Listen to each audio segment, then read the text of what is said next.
ಆದಿಪರ್ವದ 2ನೇ ಸಂಧಿಯಲ್ಲಿ ಬರ್ತಕ್ಕಂಥ ಕವನಗಳು ಈಗ ಶುರುವಾಗ್ತಾ ಇದ್ದಾವೆ. ಇದರಲ್ಲಿ ಮೊದಲನೆಯ ಕವನ ಸೂತನೇ ಇಂತೆಂದನು. ಸೂತನೇ ತಂದನು ಅಂದರೆ ಸೂತನೇ ಇಂತೆಂದನು ಜಗದ್ವಿಖ್ಯಾತ ಶೌನಕ ಮುಖ್ಯ ಮುನಿ ಸಂಗಾತ ಪಾವನ ನೈಮಿಷಾರಣ್ಯಕ ವರಾಶ್ರಮಕ್ಕೆ ಆತನನ್ನು ಕಂಡದು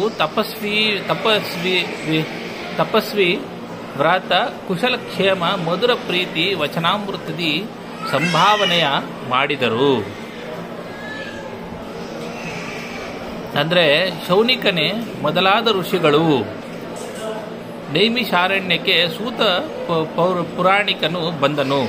ಅಲ್ಲಿಗೆ ಸೂತ ಪುರಾಣಿಕನು ಬಂದನು. ಶೌನಿಕ ಮುನಿಯ ಆಶ್ರಮಕ್ಕೆ, ಮಹಾ ಆಶ್ರಮಕ್ಕೆ, ವರಾಶ್ರಮಕ್ಕೆ ಸೂತ ಪುರಾಣಿಕನು ಬಂದನು. ಋಷಿಗಳು ಆತನ ಕುಶಲ ಕ್ಷೇಮವನ್ನು ವಿಚಾರಿಸಿ ಮಧುರ ವಚನಗಳಿಂದ ಗೌರವಿಸಿದರು.